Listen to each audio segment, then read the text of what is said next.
Well, hey there, and welcome to episode 49 of the Illumination Podcast with Nick and Kisma. I'm Nick, and today we're talking about healing emotional pain.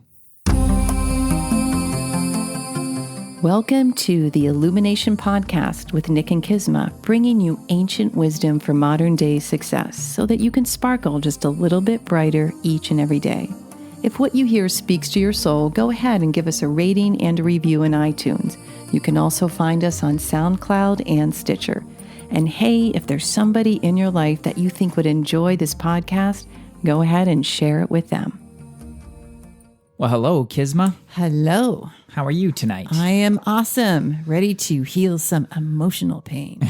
I noticed that as I was reading it out or talking about the title of it, I was like, ooh, that sounds kind of heavy. Sounds a little heavy, but we're not going to make it heavy. Yeah, I think that's part of the problem when we dive into the emotional stuff is it gets like super heavy, super fast. Yeah, it can feel really heavy. Yeah. So with as much care as we can, I think we want to, really have a little bit of a lighthearted approach to it as well. Yeah, and give some tips and points on how to heal emotional pain, because when I think all of our listeners can agree, right, when we're in deep emotional pain, it hurts. It's like the arm isn't broken and the ankle isn't twisted, but will feel it viscerally. Most people, I should say, will feel it viscerally. If not, most others will just feel like, I don't want to get out of bed. I don't want to do anything. And just lost. Well, I think that's one of the tricky things about it is like, I mean, it's not tangible. You don't, right. You don't go to the doctor and say like, oh, my leg hurts or I broke my arm or whatever. You're like, something's off. Like, I don't feel like myself.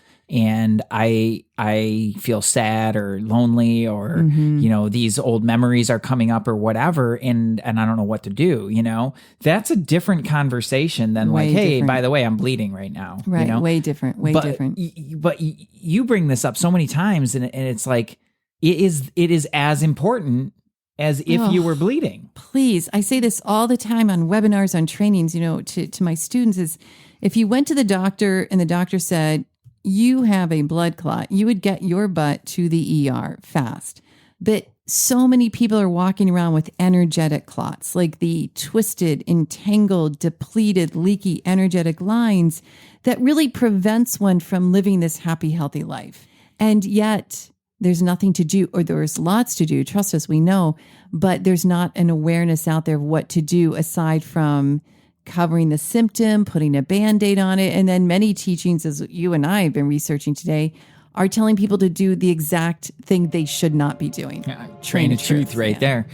Yeah, absolutely. And there are some subtle layers to this that I think are really important, and we're talking about the emotional layer of the human being. So there are many different layers. There's a physical layer, like, when there's something physically wrong with your body, you feel sick in your stomach, you see the, the abrasion or the contusion or like whatever is wrong, rash or something like that's a physical thing. Then outside of that is the emotional body. And that's really where we're diving into that. And then there's also a mental body, that deals more with thoughts, and each of them are subtle and unique in their own way. And the emotions are especially unique because it is so easy to just get sucked into that void, that like whirlwind of emotions. And it's so intense. Right. When something traumatic happens, you can really get sucked into that and really involved in that. Right. Exactly. So, when you look online and look at like, like what do people do? Because I was kind of curious, like,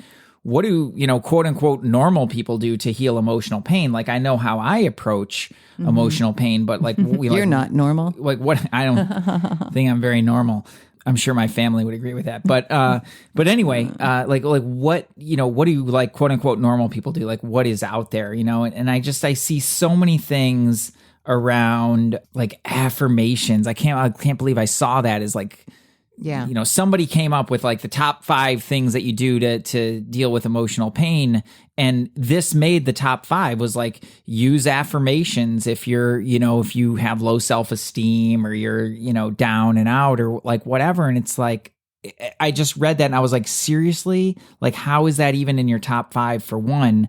And that just, it won't work. Like it has its value to jar you out of it or to change your energy. But if you don't actually deal with it, that can create a lot of challenges. Like, what challenges do you see with affirmations? Well, I just think it's cute. Anybody who has affirmations, and I don't want to like poo-poo your affirmations if you love them, but it's usually like one Post-it note goes on the refrigerator, another Post-it note goes on your mirror.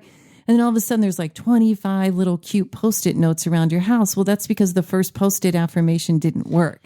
So what happens is when we're feeding our brain, our conscious mind, these affirmations that may or may not be true, it can create more confusion internally, right? As I understand it, it can just energetically twist the lines even more. Yeah. Yeah. Well, it embeds. It'll embed. It embeds. So you're basically like, let's say that this is how I look at it, is like you have a wound. If it's an emotional wound that you feel like, say, for example, low self-esteem or something like that, like you have an emotional wound behind that is like making you feel badly about yourself and not really valuing yourself. And so if you just try to like cover that up, imagine that it was a cut. And rather than, cleaning out the cut or the stones or the rocks that got in there. Yeah. From the original injury, you just decided to like start throwing Band-Aids on it. Right. Well, it's like our friend, we were at a retreat last week, the poor guy, Ben, he was running and he fell. He really got messed up. The poor guy, I don't know why I'm laughing, but he had a head wound. And I was like, oh, head wounds bleed a lot. And they're like, well, that's the problem. It's not bleeding. He had these little rocks and pebbles in there. So just because the wound wasn't bleeding didn't mean that it did not need care. In fact, it needed more care because there were rocks and pebbles in it. Exactly. And so if you were to just throw some Band-Aids on there or throw some bandages on, or God forbid, sew it up. Oh gosh. Like all of that is embedded now. And that's basically what an affirmation, done in the wrong way, I should say, used in the wrong way, like before that has been cleansed, will just cause it to fester, and it'll fester and fester and fester. And then you get frustrated because you're like, it's not working. And then it gets into the self-blame and judgment of, well, what's wrong with me? Yes. And that just layers up more and more emotional stuff and emotional stress on this thing that was already there, that was already causing you problems. Right. And so don't do that. I don't know how else to put that. So what do they There is do? a better way. Well, the right use of affirmations, first of all, is not to cover up something else. It's to change the energy and shift your energy into a more open and receptive state. I'll say that again, open and receptive state. Yeah, to shift the energy into a more open and receptive state. So great. And they're actually not, if you really look at a well-crafted affirmation, it is not it's not like a positive thought, or just it's actually a manifestation. Yes. You're commanding something into reality. Right. So if you're going to switch your energy, like if you're feeling really depleted, nobody loves me, and really disconnected from people, right? If you're kind of in that space of feeling disconnected, lonely, and not loved, the affirmation for that is not like, people love me and people love me all over the place. Yeah. Or, anything like that. The affirmation for that is actually, I am open and available to the love all around me. Oh, that's so great. I am open and available to all the love around me. That's an affirmation. Right. That's a divine affirmation. So the difference is, number one, it's a true statement, everyone. There is love all around you. There is. Sometimes it won't look like it, but there is. And what happens is when we get into this funk of emotional pain, the field starts to shrink, right? Our field constricts. It gets smaller and smaller. And many humans will close themselves off to receiving anything, which would be the exact energy they need to feel better. So when you make the statement, which is, I am open, receptive to all of around me, what's that going to do? It's going to allow the channels to open freely, giving and receiving. And that's what will actually elevate and cleanse the emotional pain. Exactly. And it shifts your perspective enough to be open. I am open and available. So now you start to see with different eyes. And if you can see that one little tiny bit of love, somewhere that you didn't see it before, maybe you look at that little wildflower and you're just like, there it is. Like, there's the love.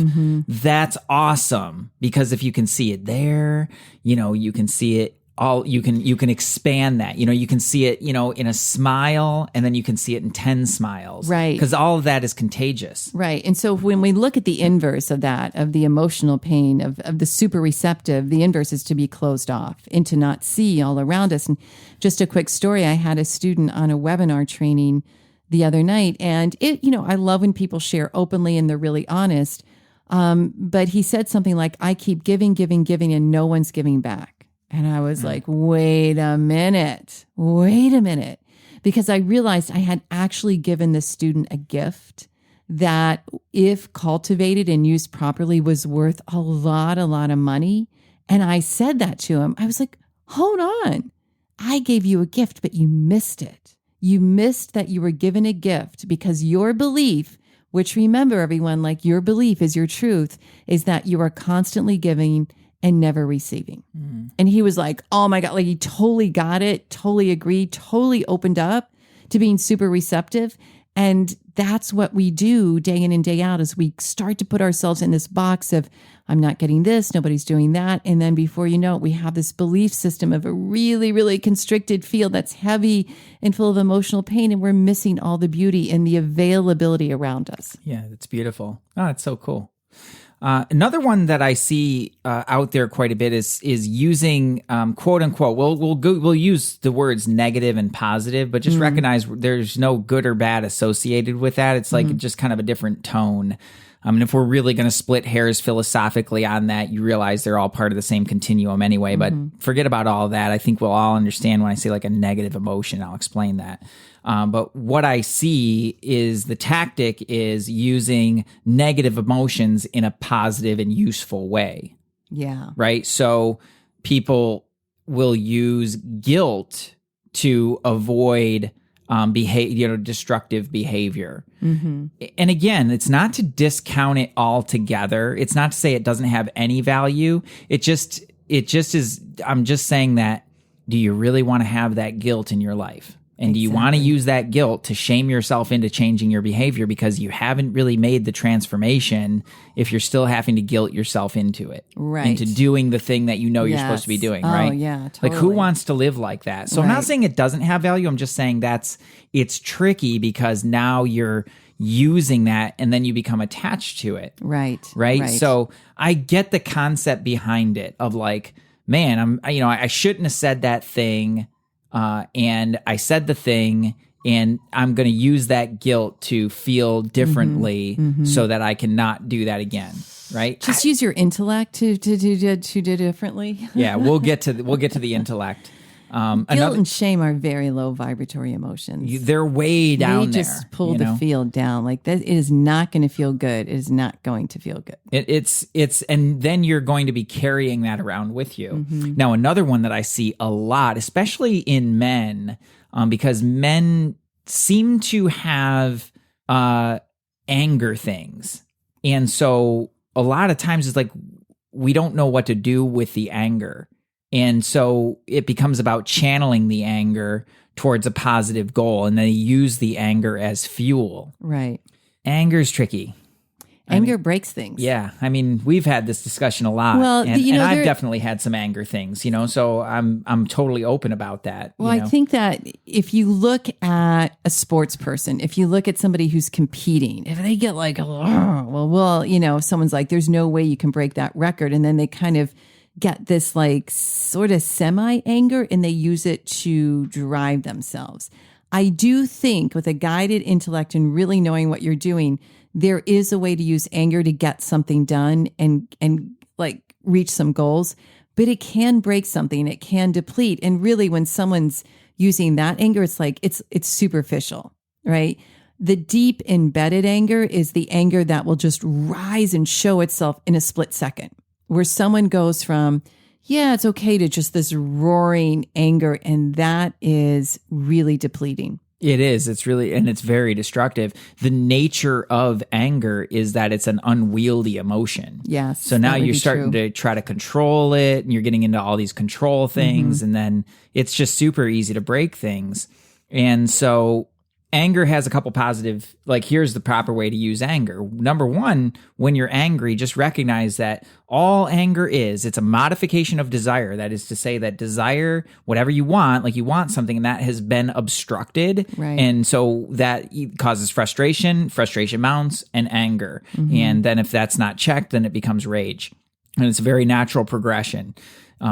Left unchecked, that's exactly where it goes. So anger is a great indicator. Like when you're angry about something, it's like, it's really good to look at like, okay, well, what am I really wanting here that I'm not getting? And what's up with that? Right. You know, like it's also a great red flag that a boundary's been crossed or that you're off track in your life. Because if you're feeling a lot of frustration and anger coming up in your life, like you are off track, you are not aligned with your divine track. Possibly going into the past and revisiting old memories. Why did this happen to me? Why didn't I get this? Again, a desire was obstructed. Something was interrupted in your desire flow and it really ticked you off. Yeah, exactly. Now, the other really tricky part about that is then you become dependent on that to drive you. Yeah. So if you lose your motivation or you're just feeling kind of defeated or getting kind of stuck in that like unmotivated, depleted state, and you're like, I got to fire it up, like give me something to get angry about. Well, you're basically getting addicted to an emotion and using it to drive you. And that one, the addiction is a dependency. So you're going to feel like, oh, well, I can't really achieve or perform at the level I want if I don't have that kind of underlying anger. Exactly. So that in itself is like not freedom. You know, that's not emotional freedom at all. That is emotional dependency. And two is it's that energy is coming from somewhere. And as Kisma mentioned before, it can become really depleting really fast. So you don't want to create that dependency. You want to be independent of your emotions, which we'll get to how to do that for sure. There are some really simple understandings and pieces that will help you with that. Right. So that one, I think that pretty much covers negative emotions. Yeah, just don't want them in. There's no way to get around it. It just feels yucky. Yeah. And that's another one is like people don't like feeling that way. And so if they don't like feeling a certain way, then they repress. Right. You know I've done this for sure. Or they sure. happy it or do something like, it's okay. But really, there's something that needs to be resolved and solved. Totally. This is one I've seen a lot of in the spiritual communities where you get a piece of the teachings that are like, that teach you like how destructive anger can be, to break relationships or to break things in your life. And it gets labeled as bad and wrong. And then you suppress it. So you feel angry and you're like, I'm not angry. I'm fine. Everything's fine. Everything's fine. Yeah. And then you can't function. Let's just touch a bit on sadness, because I don't see sadness as a negative emotion. I see sadness as like, it's a beautiful human emotion, not that we desire to be there. You know, most people think sadness is the opposite of happiness, but I think sadness shows that, you know, there's an understanding, there's an empathy for what goes on in the world. And sad things can happen. The issue is when we dwell on them and we're not moving on from them. Yeah, well, very interesting question. Yeah, thanks for bringing that up. Sadness, and it's interesting that you don't see it as a negative emotion. That's really cool, actually. But yeah, I mean, most people would. They would see it as a negative people would, emotion. and I understand that, but I guess what I'm saying is there is the sadness of transition. There's the sadness of loss. Yeah. Right. But if you lose someone, you're going to feel sad. Is that negative, or is that like a normal flushing, cleansing emotion for a human being that they really need to go through without breaking anything? I don't know. People break things when they're sad, but when they're angry and they're guilty, it really sticks in. Like we look at it from an energetic perspective, right? Those are going to stick in your field and create blocks and restrictions. Sadness is like a flow. It just comes back to that poem, and this too shall pass. Well, I think you hit the nail on the head when you say the downside of it is that there's emotional addictions that happen and people get kind of stuck in that. They start dwelling and the mind starts dwelling on it, and I can't get out of the sadness and I can't get out of the sadness, and that progresses down into depression, and there's an inability to jar the mind out of that emotion, and certainly I'm not saying that you're wrong or broken. If you're struggling with depression, like, that's a real thing, Totally. And it's really important to recognize that, that there's nothing wrong with you.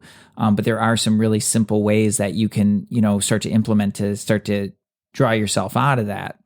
But it's the root of that emotion is, attachment. Yes. So the attachment to a person, or even a thing, like when that thing is gone, right, the sadness ensues. So if you get angry and break a relationship, then you get sad after that because now there's disconnection. Right. So where there was love, now there's a break. And so it's the attachment. So that's a really important piece is to recognize that the root is attachment. And what is it that you're attached to, having a certain way, and when that's gone, so that when that's gone, then you feel sad. Right. But I tend to agree with you. Sadness is not necessarily my favorite place to live. But that being said, there are sad and tragic things that are really so, like, the emotion itself is really incredibly beautiful. There's a reason that sad songs are so gorgeous. Codependent songs. But I can't live without you. But not necessarily those. Look at some of the minor, say like Beethoven's 7. Oh, sure. And that second movement of that symphony is like, it's sad. Yeah, it really tugs at the heart. There's no lyrics, but it's like, it gets to you. But, I think it's like sadness, it can be an experience. But when sometimes what I think happens with people, and some of you might have found this, is you get sad and then you start to create some drama. You start to percolate around it because you're used to having some drama or taking it to a place it doesn't need to go. Whereas when you allow the sadness to be there and observe it and let it go, there doesn't have to be that next level of drama or anger or frustration or victimization. Why is this happening to me? I can't believe he left me or she left me. But just simply like, that was an experience that is over. I realize I was attached to it. I'm sad, but I'm going to move on. Right. That's where the cord cutting becomes yes, really, really useful. If you haven't gotten our free videos, then definitely opt into those on our podcast page. Is it okay if I ask a personal question? Well, okay. Okay, we're going there. No, I think it's a great example for people because it's very real, and you have such a beautiful way of talking about it. You lost your mom this year. Yeah. And so I know that there was sadness and grief around that. Sure. Can you speak a little bit about how you related to that process? And I'm asking because I don't know that I've ever seen another human being move through with such grace and also with such what's the word I'm looking for? With really such an attentiveness to your own emotions. So it's like you let yourself. I never saw you feel like, oh, I'm not supposed to have this or anything like that. But you still did it with such a grace, and it was a process that I watched unfold. But I'm super curious about what was your relationship to that? Yeah, it's a good question. I think I just really went to the foundation of our teachings, Vedanta. It's like you have an intellect, you observe your emotions. And you would, like I would often say, oh, I miss my mom today, I'm sad.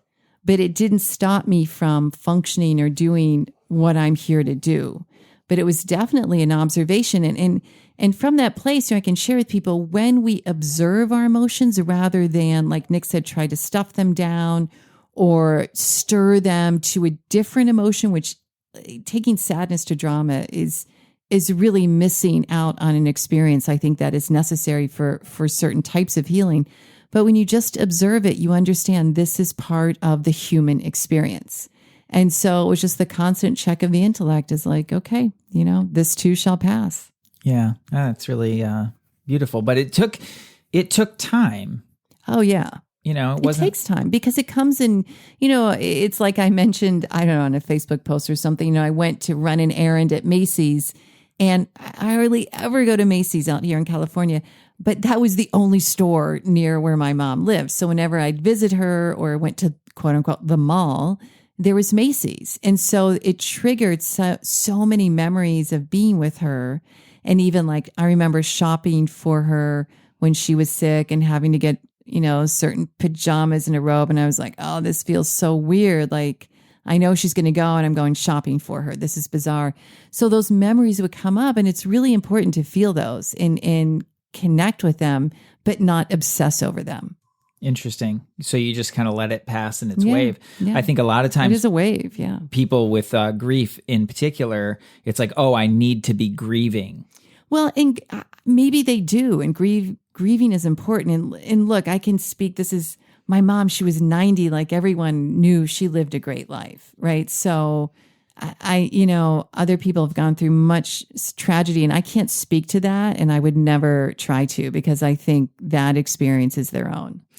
So my takeaway from that, and this is what I understand from that conversation, that approach to it, is that everybody has their own unique process for dealing with that. And I think we put it into a box and say, like, well, this was a tragic loss and I'm supposed to be grieving about this, when sometimes I can speak this when I watched my mom was caregiver for my grandma, and that was a really intense experience for her, in that, my grandma had Alzheimer's, so that's such a interesting disease to watch unfold. And this is, her daughter is caring for her mother, and so a lot of people at a certain point were like, after my grandma passed, were like, oh, are you feeling this way or feeling that way? And my mom was kind of like, well, she shared with me that I actually am feeling kind of relieved. Yeah, sure. Understandable. And there's nothing wrong with that. Right. Didn't mean that she didn't miss her. It didn't mean that, Right. she, there was a time where those different emotions would come up, and it would go through these phases and layers as they kind of shed that emotional, the emotional body that's carrying some of that, as that stuff sheds off, it comes in those different waves. Right. And it's important to really honor that, a large part of the grieving, I think, was actually done before my grandma passed. That happens a lot with people. When someone gets sick, they feel like they've already lost them. So I would just urge people, if, when you go through a loss, observe it, let it flow. Don't let other people tell you need to be doing something, and try not to create drama around it. Just be in the experience and know that the emotions are the waves, and this too shall pass. Right. And not to buy into other people's stories about the way that you're supposed to be grieving. That's it too, of like, oh, like, I should feel bad that I'm ready to go back to work. Yeah. And ready, I'm ready to be back in that, Yeah, there may be some sensitive moments and some things like that, but at the end of the day, like, I'm ready to be present in my life again sooner than, they, quote unquote, they think I'm supposed to. Well, that's, Right. You're ready when you're ready, and that's totally okay. Human is designed to be resilient. It really is. And, when we understand, we talk about emotional pain, a lot of it will go around loss. When we understand we've always been, we are, and we will always be, it's a completely different conversation around death and transition. And it's one that most people find difficult to grasp. Yeah, it's true. And everybody has such a unique relationship to it.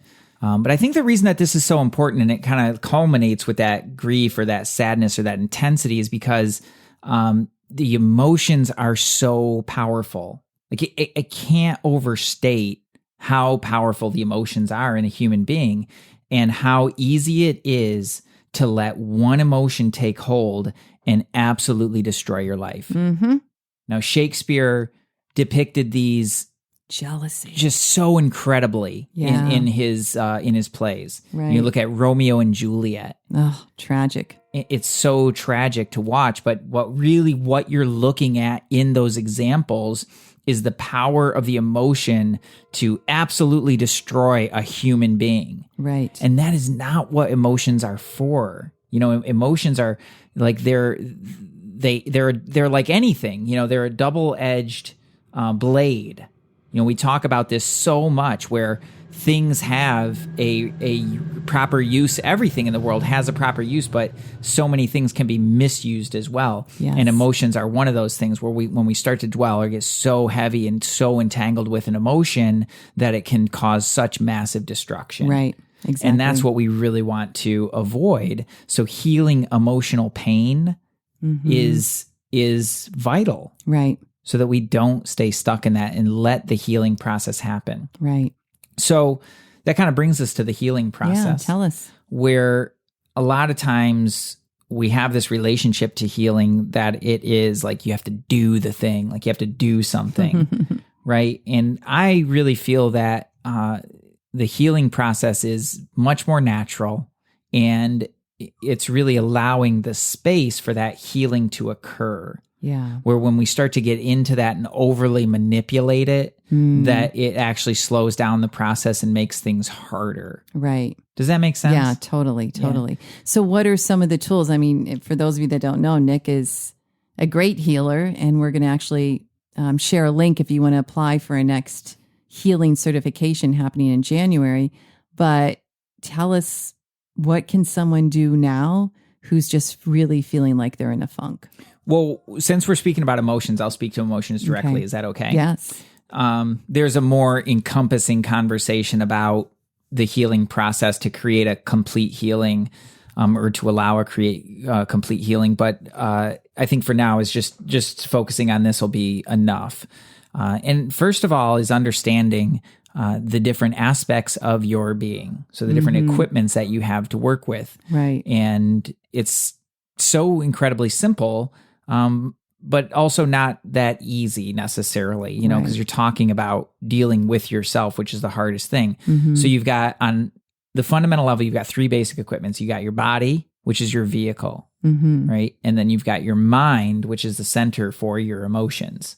It's the center for desire. It's where that emotional body is seated. And then you've got your intellect, which is objectivity, thought, and discernment. None of these is better than any of the other. They all have their place. Right. So it's not like, the intellect is to be valued more, or the emotions, I think sometimes people put more weight on one or the other, and they create really drastic imbalances in their life. When you're talking about healing emotional pain, if you get sucked into it, you'll stay in it. Oh, that's a good point. If you get sucked into it, you'll stay in it. Even if you're like, I got to get out, I got to get out, I got to get out. That's a different kind of attachment to being entangled with it, right? Is the need to get out. So how you get out is objectivity. Oh. And so that is the role of the intellect. So if you think about it like the emotions like a child. So you got like your 5-year-old, okay? And like a 5-year-old, their desire expresses naturally. They don't necessarily have an intellect at that age because it hasn't been developed, or it hasn't really, revealed itself yet, that sense of discernment and self-control. So it's like they want what they want, and when they don't get it, they're sad or they're angry. They throw a little tantrum and whatever, It's kind of the beauty of them, right? Is that it's such a spontaneous expression of that youth and vitality. And they're like, at that age, they'll just go forever. Right. They got endless energy, nonstop. Right? So left unchecked, that can cause a lot of damage. A lot of damage to the child. Tear up the house. Yeah, right. Home alone. Would you leave your 5-year-old alone and just be like, it doesn't go well. Yeah, I wonder how that. You might come home and the house will be fine, and they'll be taking a nap on the couch. Yeah, or you might not. You might not have a house. Right. Who knows? You might not have a child. Like, who knows? They can destroy themselves as well. That's the role of the parent, is to guide. And that's the intellect, is like the parent. Not better or worse, just playing a different role. Right. So the intellect is the ability to take a step back and observe from an objective perspective the emotion that is agitating or disturbing at the moment. So how does one do that when they're in the throes of the emotion? Well, that's the tricky. That's where we talk about changing the energy. And number one is simple awareness. Yes. Is key, right? So just having the ability to recognize that you have an intellect, and no matter what you may think of how intense the emotion is, knowing in you somewhere that you have the ability to take a step back and to simply observe that emotion and be present with it. Yes. That's it. Like that in itself is enough. Cord cutting, another big tool. Cord cutting is huge, even to feelings, to thoughts, anything that is just pulling you down, cutting cords. Yeah, you cut the cords to it. So that's going to help you gain a level of objectivity. And I want to insert too, the objectivity piece is easier when, for instance, if you say over and over again, I'm really angry, you're impressing that on your subconscious, like super impressing that. Instead, say, I feel angry. And then you know that emotion isn't you. It's like, I feel this way. And you're better able to observe it. The more you identify with the emotion, the deeper you'll embed it. Exactly. Right. So, yeah, that's a really good point. The I am, like you're identifying more and more deeply and more heavily with that. And, again, at a certain perspective, that's true. But at a higher level of truth, it's the real truth behind that is that you're having an experience of that, so you're experiencing anger, because that's what's what's happening with your mind. Right. So really utilizing the intellect, in a healthy way. And again, not to suppress. Right. It's not to, well, think about it in the context of a parent and a child. So Right. if the parent is like smacking the kid around, like, don't feel that way, don't do that, don't do that, don't do that, like, what does that do? Like, it's Right. really destructive for the child. Right. But that's what a lot of people do with their emotions. Yeah. And it's really, like, to me, it's really sad because you can see the damage that it causes of, like, all of a sudden it becomes not okay for you to feel the way that you're feeling. Yeah. And that's, nothing could be further from the truth. And then all of a sudden it's not okay to be you. Right. It's not, because that is part of you. So you start factioning off all of these little pieces of yourself. And then that's the bad part. And then this is the good part. Right. And now you've got a war going on inside yourself. Quote unquote bad, quote unquote good part. Exactly. Yeah. Right. So when you use the intellect to take a step back and to simply be objective, Right. to not judge yourself for feeling a certain way, then you can kind of re-engage in a way that's more healthy. Yes. Sometimes I have a little laugh. Like sometimes the laughing is like really helpful because, you take that step back and it's like, oh, I'm really upset because, I'll use this example with our remote control. Like, I hate my remote control. and for the longest time, like I would get frustrated with her because I'm like emotional distress with that remote control. But I would get frustrated because I'm like, this is, and I felt bad for one because I knew she didn't like it, and then two is like I did the best I could. Like this is the best like remote, universal remote, and it's still confusing for her. And truth be told, it doesn't always work right, Yeah. So then we'd have this kind of conflict between us, and then one day. Nope, true. And then one day, though, I realized, man, I was like, I just kind of like, I stepped back from my own frustration and kind of looked at it, and I was like laughing on a couple different levels. On the one level, it was like, it's freaking TV, Yeah. Like maybe if it's not flicking on, there's a reason for that. Maybe you got something better to be doing. Yeah. But on the other hand, too, then it let me be objective. It let me really step into her experience a little bit of like, well, you told me to click the button and I'm clicking the button and it's not doing what you said it would do, So like her frustration around that, like then I started to really see that. And my desire was obstructed. It was, yeah. But it gave me the objectivity to have more compassion towards her feelings around it. Thank you. And also to have, just a sense of humor about like, dude, first world problem. Everything's going to be okay. We do not need this stress in our lives. Yes, brilliant. So brilliant deduction. I hope that example makes sense for people. As simple as it's a good it one. is. Yeah. But that objectivity lets you gain perspective, and then you can re-engage with the situation in a new way. Right. And from there, it's basically just the cord cutting is huge. So you use it, and then sometimes people are like, I'm doing it and it's not working. I've never, ever seen it not work. But what I have seen is some pretty intense layers. Exactly. Yeah. So be patient and cut cords and be super receptive. Yeah, super receptive.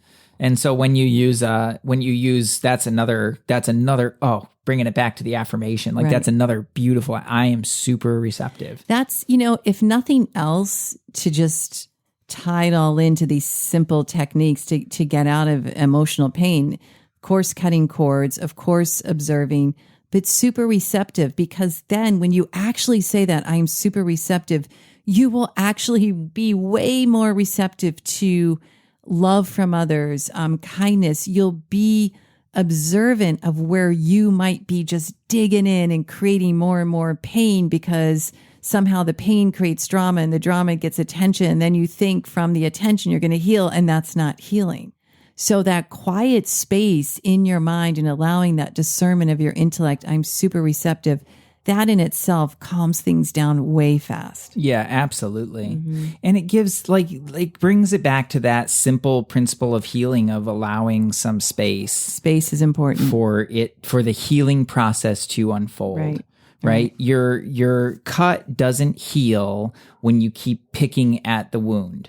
Right. It needs a little space to just kind of do its thing. Right. The same way that your emotions need the respect and the space to kind of unwind, and give yourself a little bit for that experience. Totally. You just notice the tricky part about it, and why I think it's just so helpful to have somebody on your team, a coach or a mentor or whomever that is supporting you through that process, is that the mind can get so involved with that, right, that it gets attached to, one side or the other of being involved with the emotion or trying to get away it can from the really emotion. lead to destruction and Yeah. devastation, and to choices and decisions and words that later a human can regret. So really important to observe space, objectivity, cut cords, breathe, super receptive. Yeah, absolutely. And for those of you that love the healing, love to know more about energy, on the show notes, there's a link to apply for our next